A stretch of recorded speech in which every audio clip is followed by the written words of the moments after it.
Heart's story greets you with warmth, and a little surprise today.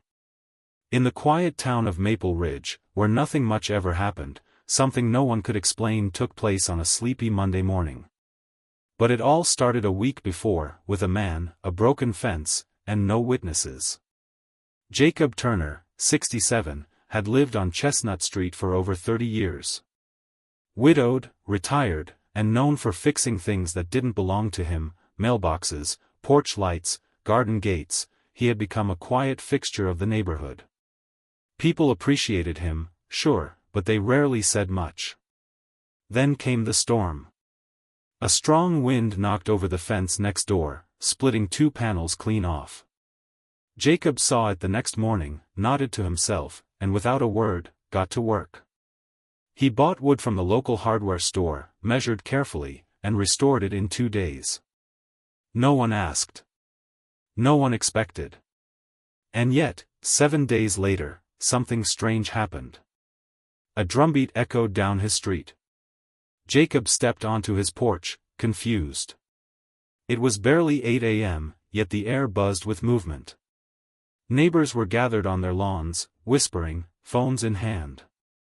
Down at the far end of the street, a group of teenagers in matching shirts lined up behind a local marching band. The rhythmic boom of drums grew louder, steady, deliberate, and unmistakably organized. Jacob rubbed his eyes. Was this a parade? On a Monday? A large banner swayed at the front of the group. As it came into view, Jacob's heart paused. "Thank you, Mr. Turner, for fixing more than fences." Behind it marched a string of familiar faces, kids he once helped with flat tires, parents he'd assisted during snowstorms, and even the mailman, holding up a giant handmade sign that read, "The neighborhood would fall without you." Jacob froze. He had fixed that fence quietly, expecting nothing. But the world, it seemed, had been paying attention. As the parade rolled closer, Jacob stood barefoot on his porch, speechless. A boy ran ahead of the crowd and handed him a bright yellow envelope. "Open it," the kid urged, beaming. Inside was a handwritten note on thick cardstock: "You fixed the fence, but you've held up this whole street for years. Today, we return the favor." Just then, a flash of red and gold caught his eye. Turning toward the corner, Jacob saw something that made his knees wobble: an antique fire truck crawling up the block, its siren replaced by soft jazz music. On top sat Mrs. Kilpatrick, the 91-year-old widow from 2 doors down, proudly waving a banner that read, "Our hero in overalls."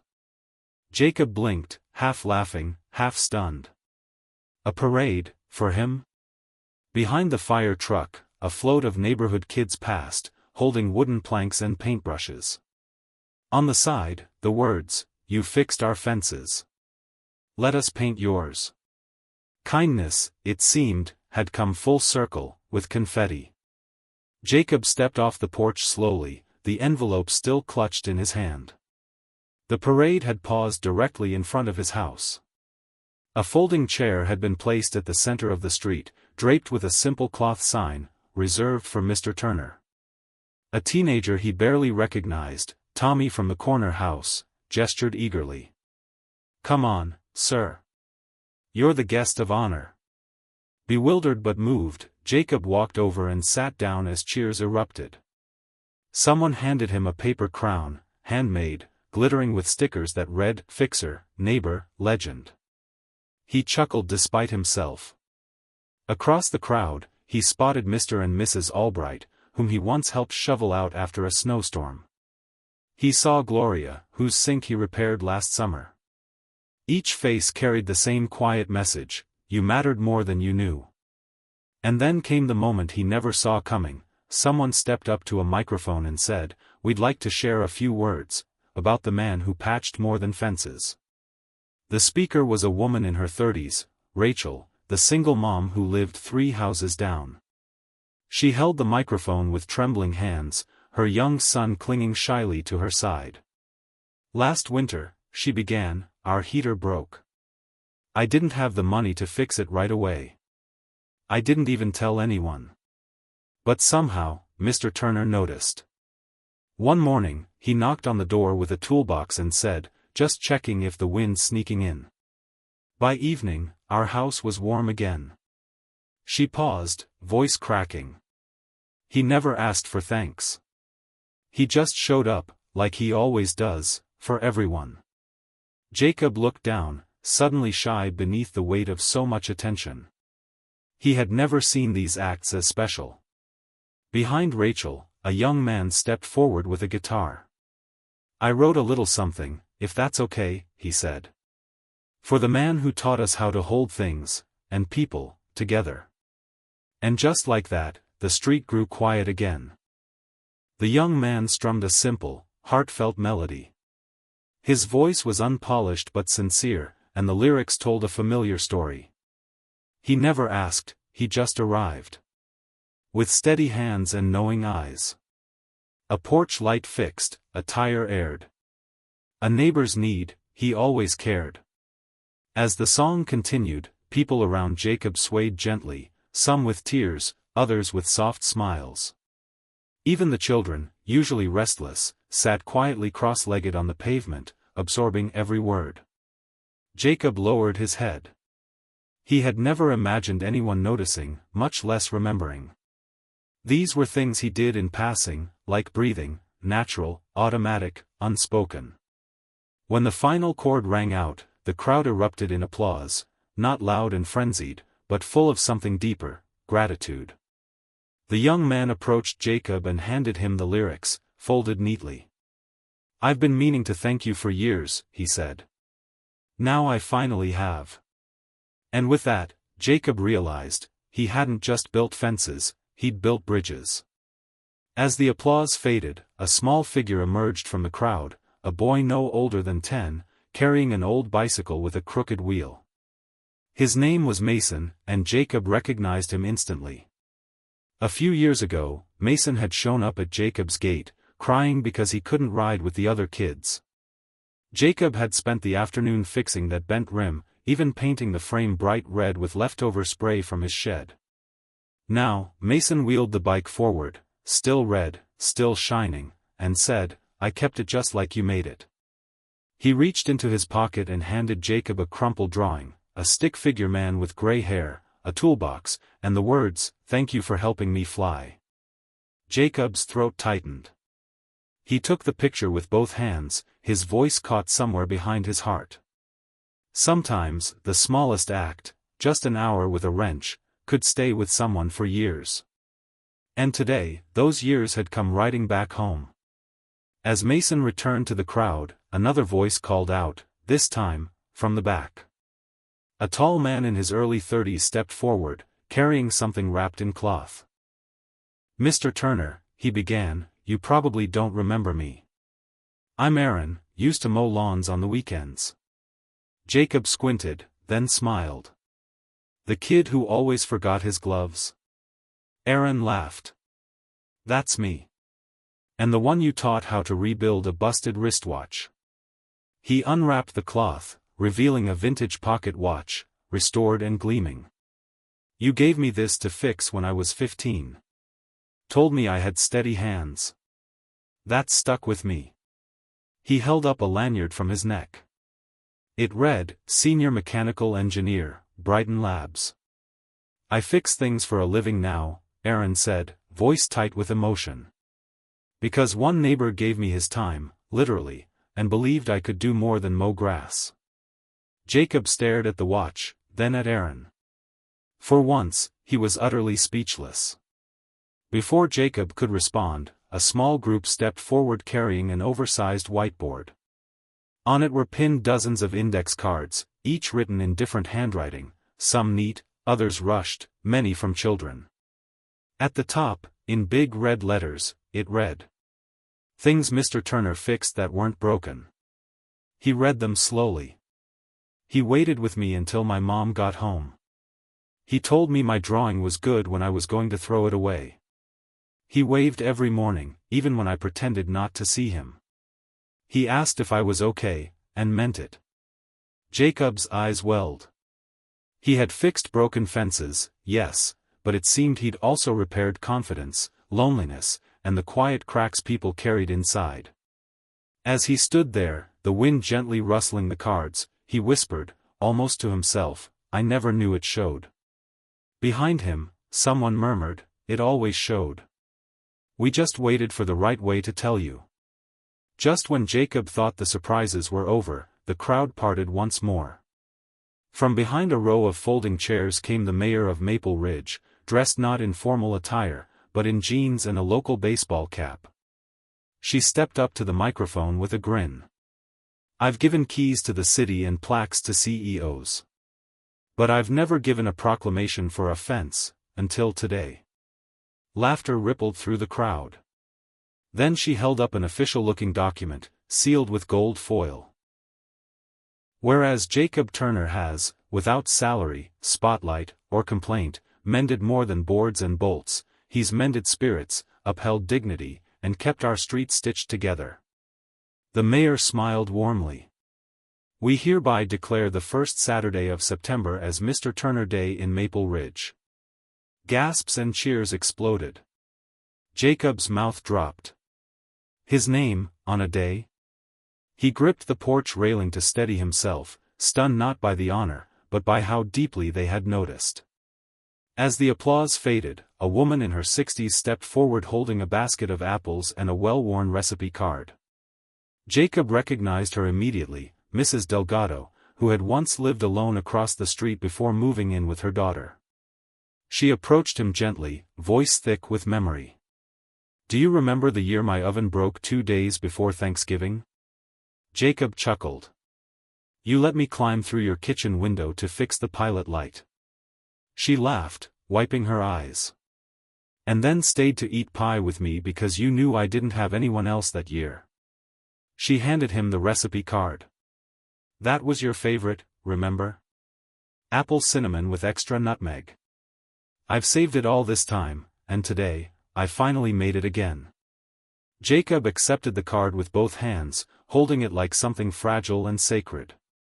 He realized then, it wasn't the repairs that mattered most. It was the presence. The choosing to stay, even after the job was done. As Mrs. Delgado returned to the crowd, a small table was rolled out to the center of the street. On it sat a wooden plaque with a carved image of a fence, but not a broken one. This one was whole, upright, and surrounded by blooming flowers. Above it, in hand-painted letters, read, "The strongest fences are built by hands that care." A local artist stepped up.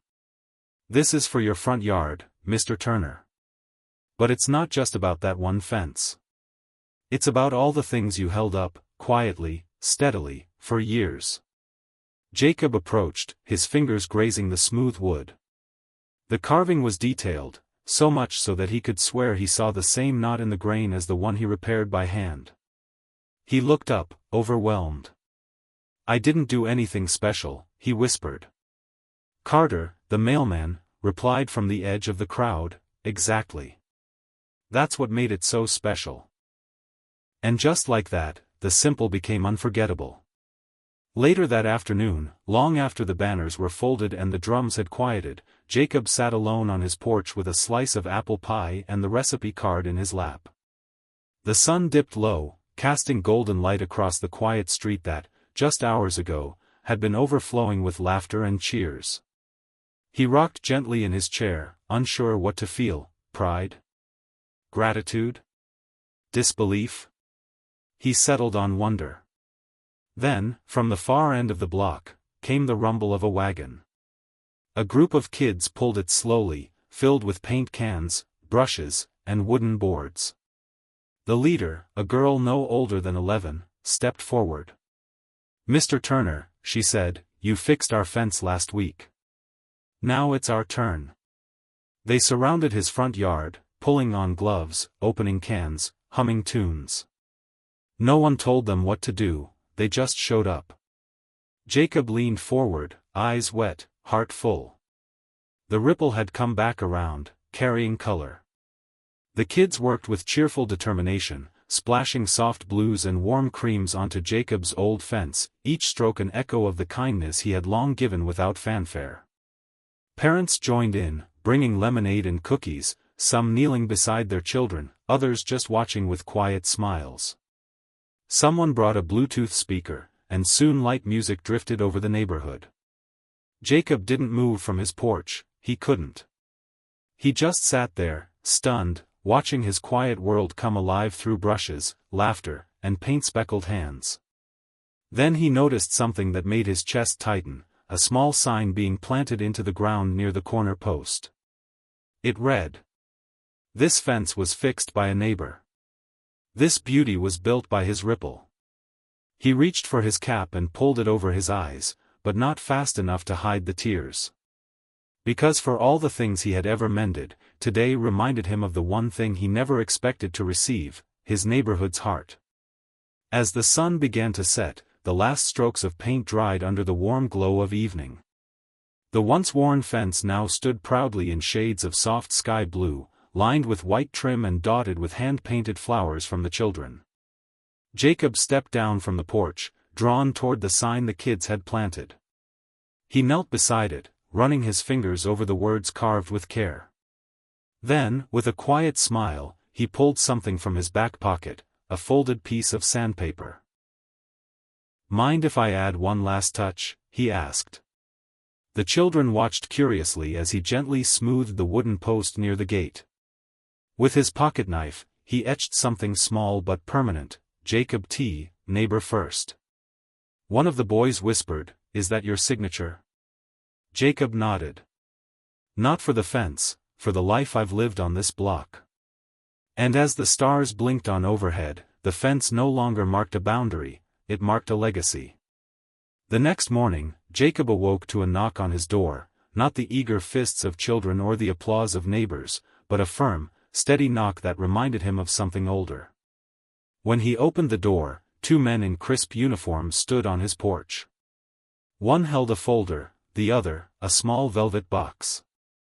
"Mr. Turner?" the first asked. "We're with the Community Service Veterans Board. Word of your story reached us." Jacob blinked, still in his flannel and slippers. "My story?" The second man smiled. "You didn't just fix fences. You've shown what civic duty looks like, beyond uniform or title." He opened the velvet box.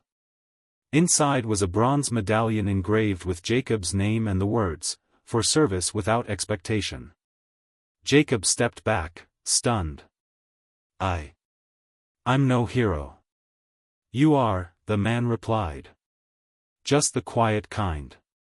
And for the second time that week, Jacob Turner was honored for doing what he thought no one noticed. Later that day, Jacob placed the medallion on his mantel, right beside a faded photograph of his late wife, Evelyn. He looked at it thoughtfully, then whispered, "You always told me people were watching, even when I didn't see them." With a soft chuckle, he grabbed his jacket and stepped outside. To his surprise, a letter had been taped to the newly painted fence. It was handwritten, folded neatly, and signed simply, "Someone you helped." Inside, the note read, "You never knew, but I was the kid who used to cry at the bus stop. You came by every morning, gave a nod, fixed your glasses, and said, 'You've got this.' No one else did. I carried those words all the way into adulthood." Jacob sat down hard on the porch steps, the letter trembling in his hands. He had no idea who it was from. But in that moment, it didn't matter. Kindness had left footprints he'd never meant to track. As Jacob folded the letter and placed it in his shirt pocket, a soft breeze swept through the street, rustling the trees like gentle applause. He stood and walked along the fence, his hand gliding across the smooth wood, now painted with tiny handprints and names. Midway down, he paused. Someone had drawn a small heart with the words, "Because of you, I stayed." No name, no explanation. Just that. He stared at it for a long moment, feeling the weight of what it might mean. Perhaps it was from someone who had once felt invisible. Someone who had stood at the edge of giving up, until a simple nod, a wave, or a repaired gate reminded them they mattered. Jacob didn't need to know who. He only needed to know that something he'd done, something quiet, had been enough. He turned back toward his house, the setting sun casting long shadows behind him. And for the first time, he walked with the knowledge that his silence had spoken volumes. The following weekend, a letter arrived in Jacob's mailbox, this time with an official city seal. Inside was a handwritten invitation from the Maple Ridge Historical Society. Dear Mr. Turner, your recent recognition has sparked conversations across town. We'd like to formally include your story in the Maple Ridge Community Archive as a living example of neighborly impact. Would you consider donating a personal item, along with a short reflection? Jacob sat back, stunned. The archive was where they kept photos of town founders, war veterans, and local heroes. He never imagined his name even whispered among theirs. He stood, looked around the room, and spotted the perfect item, his old red-handled hammer, worn smooth from decades of use. Not fancy. Not clean. But honest. That night, he wrote a note to go with it. This hammer never built anything big. Just enough to hold things together when someone needed it. And maybe, Jacob thought, that was more than enough. The next afternoon, Jacob visited the Maple Ridge Historical Society with the hammer wrapped in a clean rag and the handwritten note tucked carefully into his coat pocket. Inside the modest brick building, he was greeted by a young archivist named Lily. She led him to a glass display case prepared especially for him, next to black and white photos of factory workers, faded letters from World War II, and a nurse's cap from the 1950s. This spot is for local legacy, Lily said gently. And you belong here. Jacob slowly unwrapped the hammer and placed it inside the case. Then he unfolded his note and slid it under the glass. Lily locked it with care. On a small placard beneath it, the inscription read, Jacob Turner, neighbor. Fixer. Quiet builder of community. As he stepped back to take it in, another visitor whispered to their child, That's the man I told you about. The one who fixed a fence and changed a whole town. And Jacob just smiled. Before Jacob left the Historical Society, Lily handed him a guest book.